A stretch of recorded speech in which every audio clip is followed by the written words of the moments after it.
It's a beautiful day for some football.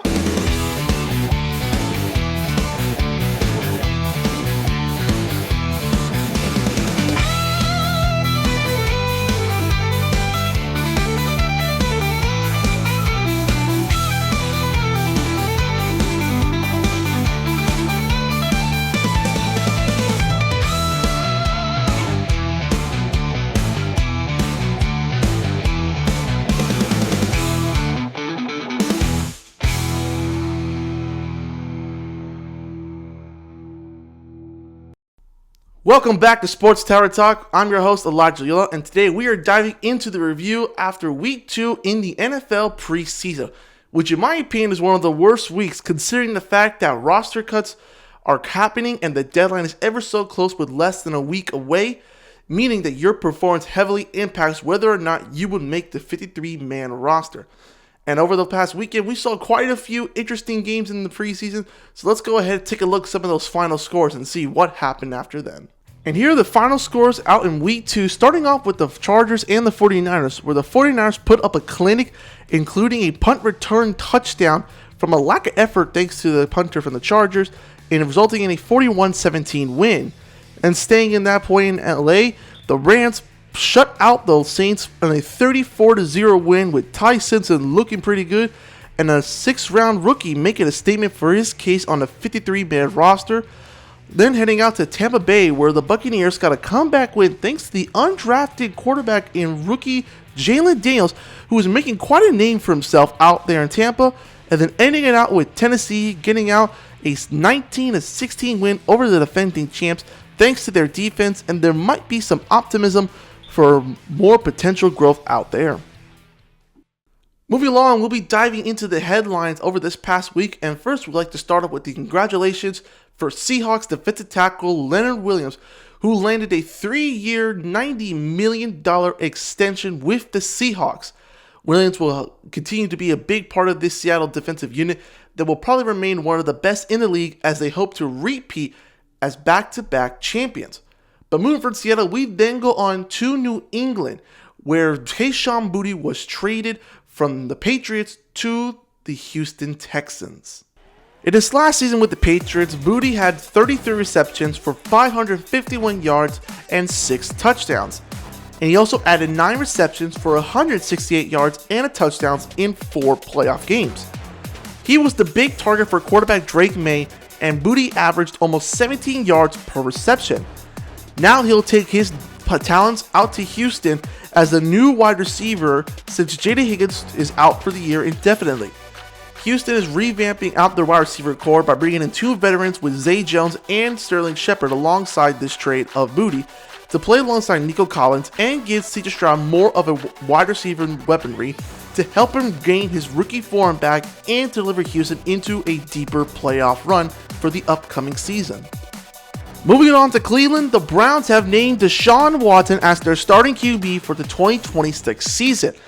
Now, they have received backlash from both the media and their fans considering how horrible Deshaun Watson has been in these recent preseason games and how he keeps getting injured, but the Browns believe he could still be that number 1 guy as they hoped he was beforehand. But the question remains whether or not he'll be the starting QB by their home opener as they open up with back-to-back road games between the Jaguars and the Buccaneers. Good news for Eagles fans, rookie wide receiver Mekhi Lemon has returned to practice from his injury and is eyeing Week 1 in his sights for his season debut. Mekhi Lemon was set to be the hopeful replacement for A.J. Brown ever since they traded him away back in early June. Lemon was also supposed to be a big piece in this offense that will help it give it a huge boost that it sorely needed after its subpar play from last season, as the Eagles hope to make a push as one of the NFC's best teams. Heading out to Pittsburgh, we move on with more contract drama, with Steelers cornerback Joey Porter Jr. entering his final year of the rookie deal and wanting a new extension. However, the issue with that is that he wants to be paid as a top-tier corner. Pittsburgh is hesitant because during his first 3 seasons, he's only notched 3 interceptions and he missed 3 games last year. So they're deciding whether or not to pay him as a top-tier corner with the market how it is, or pay him as this level currently is. But teammate Jalen Ramsey believes that the Steelers should pay him immediately, henceforth that they should be keeping this defensive core unit as a whole. Nevertheless, we'll see how this situation plays out, like with many others, such as the Vita Vea situation with the Buccaneers that happened during this offseason. And lastly, we finish out in Las Vegas, where the organizations, fans, and fantasy owners had a big scare about hearing Ashton Jeanty suffering a lower body injury that might have put him out for the year. Thankfully, the injury was only a sprained ankle, and according to head coach Clint Kubiak, he is on the mend after he was landed awkwardly from a diving pass out of Kirk Cousins.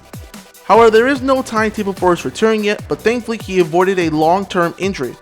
But for the time being, Week 1 isn't a possibility, but not guaranteed. If not, rookie running back Mike Washington Jr. will get the nod for the Steelers offense until Jeanty returns. Looking at it from a certain angle, Mike Washington Jr.'s stock has significantly jumped as he showed lots of good flashes for the Raiders offense that will really put the Raiders' mind at ease as a good replacement for Jeanty if Week 1 is not possible. But since Week 2 is more of a deadline for looking at players to get cut, there's been more bad than good. For now, let's take a look at some of the few better performances in Week 2 of the preseason that caught my eye.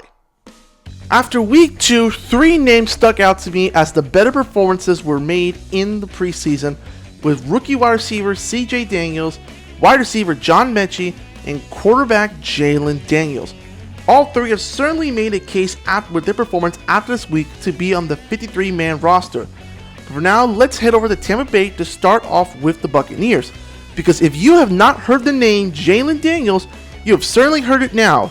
As an undrafted quarterback, he has been making tons of big plays in the Buccaneers' 2 preseason games between the Chiefs and the Jets.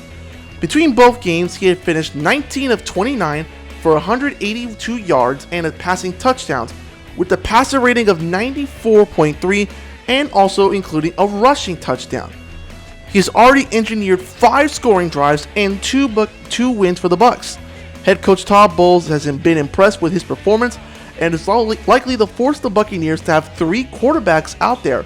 But nonetheless, even though with Jake Browning on the roster, certainly a player like him to be a 3rd or maybe even a QB2 would certainly feel safe with Baker Mayfield in case he ever gets hurt.